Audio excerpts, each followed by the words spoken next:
नमस्कार मैत्रिणींनो, मी वर्षा फॅशन या युट्यूब चॅनल मध्ये तुमचं अगदी मनापासून स्वागत करते।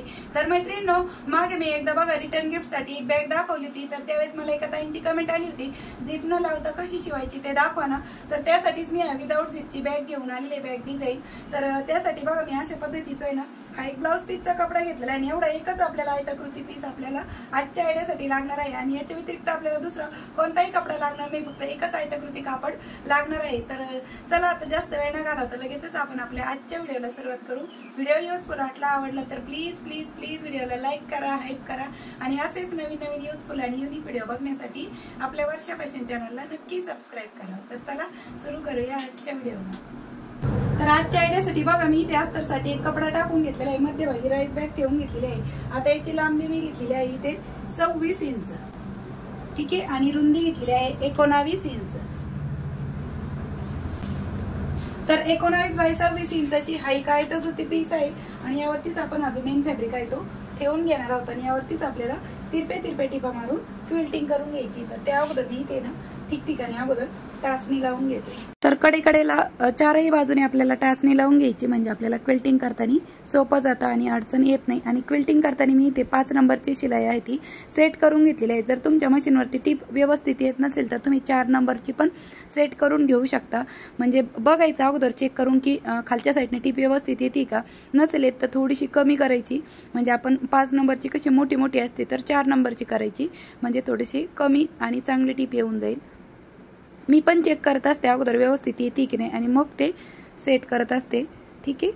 तर अशा पद्धतीने मी एकाच डायरेक्शनने इथे तिरप्या टिपा आहेत त्या देऊन घेत आहे। तुम्ही आडव्या उभ्या देऊन घेतल्या तरी चालेल, जसं तुम्हाला सोपं वाटेल त्या पद्धतीने तुम्ही क्विल्टिंग करून घेऊ शकता। पण मला हीच पद्धत सोपी वाटते, त्यामुळे मी फक्त तिरप्या टिपा आहेत त्या देऊन घेत असते। आणि मध्ये येणारी टाचणी पण आपल्याला काढून टाकायची आणि जी गोणीमध्ये थोडीशी घडी वगैरे किंवा गोळा वगैरे असेल तर ते पण मध्ये चेक करायचं आणि व्यवस्थित हाताने सरळ करूनच मगच त्यावरती क्विल्टिंग करून घ्यायची आहे। आता एक्स्ट्राचं जेवढं फॅब्रिक आहे ना राईस बॅगपेक्षा तेवढं मी कट करून घेते आणि फायनल माप सांगते। तर क्विल्टिंग करून याचं फायनल माप किती राहिलेलं आहे ते पण तुम्हाला एकदा मोजून दाखवते। 26 इंच याची लांबी आहे, जेवढी आपण घेतली होती तेवढीच आहे आणि रुंदी आहे 19 इंच, ठीक आहे। तर आता जिकडनं लांबी आहे त्यानुसार आपल्याला हा जो पार्ट आहे तो अशा पद्धतीने फोल्ड करून घ्यायचा आहे। तर लांबीनुसार आपण हा पार्ट फोल्ड करून घेतला। जिकडनं ओपन साईड आहे तिकडनं मी 2 ठिकाणी कडेला टाचणी लावून घेतली। आता बंद बाजू बघा जिकडनं आहे तिकडनं आपल्याला 2.5 इंचावरती मार्क करून घ्यायचंय, जवळून पण दाखवत आहे, आणि कडेपासून 3 इंचावरती मार्क करून घ्यायचा आहे, ठीक आहे। म्हणजे 2.5 बाय 3 इंचाचा आपल्याला इथे चौकोन आहे तो बेस कट करून घ्यायचा आहे। दुसऱ्या साईडने पण फोल्ड बाजूच्या बाजूने 2.5 इंच कडेपासून 3 इंच मार्किंग करायची आणि जशी मार्किंग केली तशीच आपण याची कटिंग पण करून घेणार आहोत, ठीक आहे। आणि जी टाचणी लावलेली होती ती मी काढून टाकते, बघा ओपन केल्यावर अशा पद्धतीने दिसत आहे।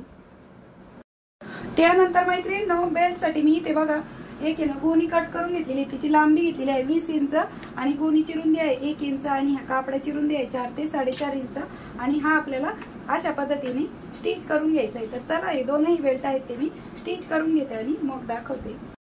तर अशा प्रकारे मैत्रिणींनो हे दोनही बेल्ट आहेत ते मी स्टिच करून घेतलेले आहेत, बघा दोन्ही साईडने याला टिपा मारून घेतलेला आहे। आता यानंतर हे लावायचे कसे ते सांगते। आता जिकडनं आपली रुंदीची साईड आहे 19 इंच, तर 19चा आपल्याला इथे सेंटर काढून घ्यायचा आहे। तर तुम्ही अशा पद्धतीने हा रुंदीच्या साईडने कपडा फोल्ड करून घ्यायचा, इथे एक सेंटरला मार्क करून घ्यायचं, हवं तर कट देऊन घेतला तरी पण चालेल। सेंटरला मार्क केल्याच्या नंतर आता आपल्याला इथे सेंटर पासून 2 इंच इकडे 2 इंच तिकडे अशी बेल्टची मार्किंग करून घ्यायची आणि या पद्धतीने आपल्याला हे दोनही बेल्ट आहेत ते स्टिच करून घ्यायचे आहे। तर मी इथे बेल्टला ना अगोदर टाचणी लावून घेत आहे, म्हणजे आपल्याला स्टिच करायला बरं पडेल। दुसऱ्या साईडने पण सेंटर पासून 2-2 इंच इकडे 2 इंच तिकडे अशी मार्किंग केली, इथे पण अगोदर टाचणी लावून घेतली आणि दोन्ही पण बेल्ट अगोदर आहे ना टाचणी लावून झाल्यावरती चेक करून बघायचे, म्हणजे परफेक्ट आहे का, मागे पुढे आहेत का ते चेक करायचं। थोडेफार मागे पुढे असेल तर ते तुम्ही स्टिच करण्याच्या अगोदर इथेच करेक्ट करून घ्यायचे। तर मला बघा इथे थोडंसं अगदी किंचित फरक वाटत होता, तर मी हा बेल्ट थोडासा सरकवून घेतला आणि बघा परत चेक करून बघितलं परफेक्ट असेल तरच आता आपण ही स्टिचिंग करायला घ्यायची आहे। आणि या पद्धतीने आपण हे बेल्ट आहे ते पण स्टिच करून घेतलेले आहेत। आता यानंतर आपल्याला इकडनं एक पट्टी आहे ती लावून घ्यायची आहे। तर याच ब्लाऊजचा काठ होता तोच मी इथे घेतलेला आहे। तुम्ही 2 ते 2.5 इंच रुंदीची पट्टी घेतली तरी पण चालेल। जसा बेल्ट स्टिच केला त्यावरतीच घेऊन स्टिच केली आणि पूर्ण पट्टी आपल्याला आतमध्ये फोल्ड करून घ्यायची आहे। आणि या बेल्टवरती पण आपली दाब टीप येईल अशा पद्धतीने आपल्याला इथे मशीन मागे पुढे करत खूप साऱ्या जास्तीच्या टिपा देऊन घ्यायच्या, म्हणजे बेल्ट आपला अगदी मजबूतीने आणि फिनिशिंगने स्टिच होतो। आणि आतमध्ये राहिलेली जी पट्टी ती आपल्याला आतमध्ये फोल्ड करून घ्यायची आणि तिच्यावरती पण टिप देऊन घ्यायची। दुसऱ्या साईडने पण सेम याच पद्धतीने मी पट्टी स्टिच करून घेते। तर अशा प्रकारे मैत्रिणींनो दुसऱ्या साईडने पण मी पट्टी आहे ती स्टिच करून घेतलेली। फायनली दोन्ही साईडने आपल्या ज्या पट्ट्या आहेत त्या स्टिच करून तयार झाले। आता यानंतर आपल्याला ही बॅग आहे ती अशा पद्धतीने रॉंग साईडला टर्न करायची आणि दोनही कडा आहेत त्या आपल्याला स्टिच करून घ्यायच्या आहे।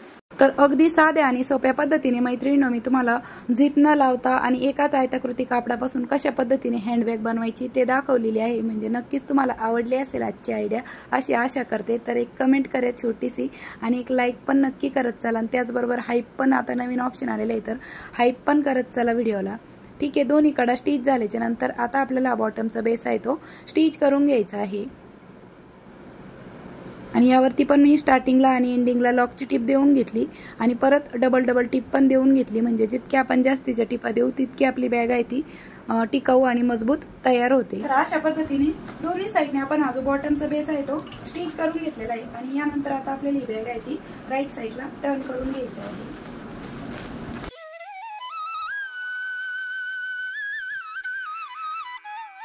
व्यवस्थित याचे कॉर्नर बाहेर काढल्याच्या नंतर आता हे जे कॉर्नर आहेत ना हे पण आपल्याला अशा पद्धतीने स्टिच करून घ्यायचे। म्हणजे शेप आहे तो बॅगचा अगदी व्यवस्थित आणि फिनिशिंग सहित येईल, किंवा तुम्ही नाही दिलं तरी चालेल, पण शेप येण्यासाठी हे जे कॉर्नर वरती आहे ना ते वरच्या साईडने स्टिच करून घ्या।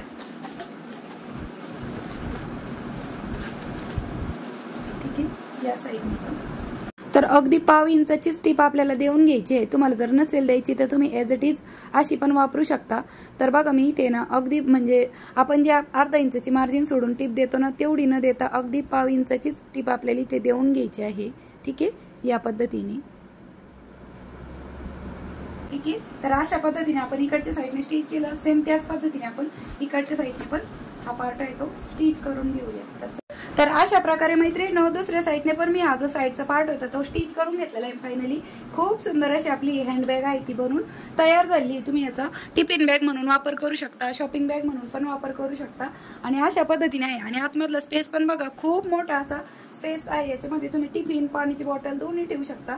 आता याचं शिवून रेडी माप किती राहिलेलं आहे ना ते एकदा मोजून दाखवते। तर बघा 10 इंच या बॅगची उंची आहे आणि रुंदी आहे 11.5 इंच, 11.5 बाय 10 इंच आहे। आणि ही जी साईड आहे हिची पण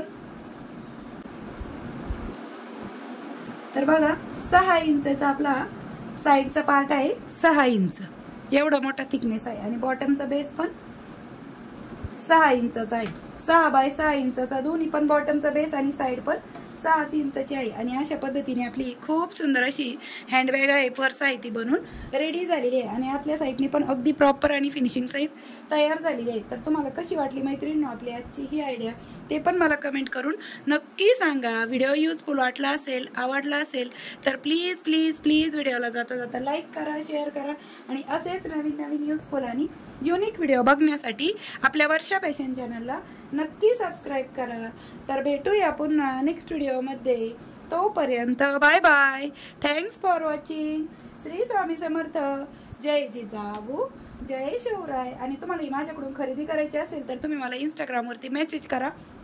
वर्षा फॅशन 2024 माझी इंस्टाची आयडिया आहे, त्यावरती स्क्रीनशॉट टाका आणि अशा पद्धतीची बॅग पाहिजे म्हणून सांगा। म्हणजे मी नक्कीच तुम्हाला तुमच्या चॉईसने बनवून देईन आणि साईजमध्ये पण कस्टमाइज करून देईन। तुम्हाला छोटी मोठी पाहिजे असेल तर नक्की मला मेसेज करा इंस्टाग्रामवरती। Bye bye.